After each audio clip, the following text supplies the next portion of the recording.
Hello, I'm Joseph Michelli, a psychologist partnering with Elevations Credit Union to help you and your family cope with change and uncertainty. In this installment, we're going to talk about how coping includes asking for help. Now, poet John Donne wrote, "No man is an island entire of itself." Unfortunately, physical distancing from coronavirus can make it seem like we are all on small islands with only immediate family members. Restricted movement and disrupted routines makes life challenging these days, particularly when we don't know when or how these restrictions will end. Research conducted since coronavirus hit the United States shows that most of us are experiencing fear in four key areas. One, infection. We fear being infected, having loved ones infected, or infecting others.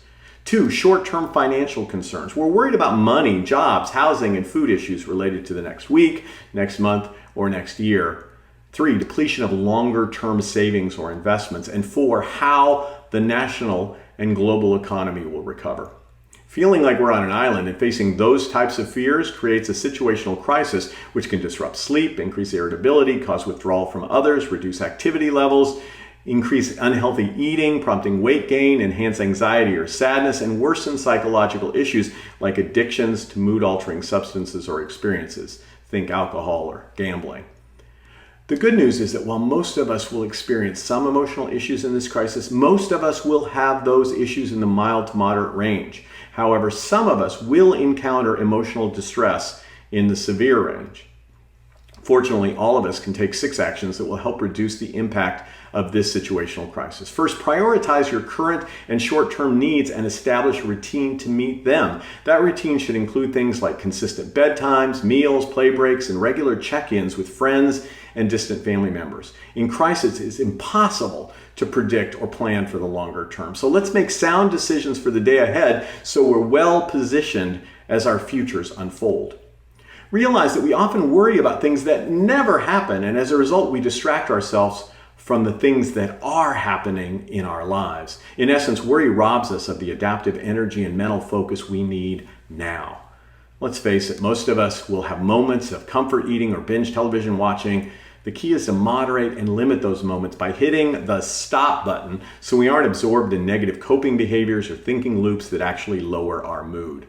Since telling ourselves to stop a behavior is only part of the solution, we also have to begin an alternative and more functional behavior, and that requires a conscious choice to hit the start button on activities that can and will elevate our moods. For example, rigorous exercise, listening to music, laughing with friends. They've all been shown to release hormones and brain chemicals like endorphins and dopamine. By the way, since none of us are perfect, we'll occasionally slip back into some dysfunctional patterns, so let go of the guilt and re-choose a healthy alternative. So on to the issue of asking for help.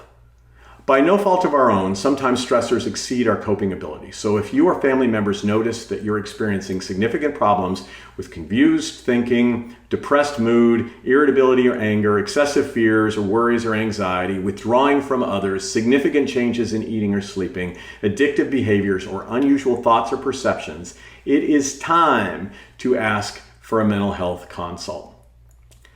That outreach is a gift to yourself and others in the face of these challenges. Asking for professional help as emotional issues become substantial means you are taking strong coping action. Asking for help is not weakness, it is strength.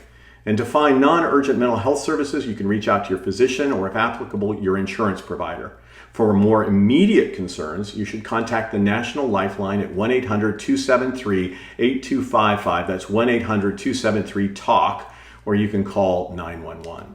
In a future installment, we'll talk about how to help reluctant family members reach out for mental health consultation. But for now, here's my honest lullaby. Most of us are feeling stress and fear, but the majority of us will get through this physically and emotionally well and even stronger. From a coping perspective, let's prioritize the short term, establish and maintain a routine, redirect worry about the future back to what's happening now.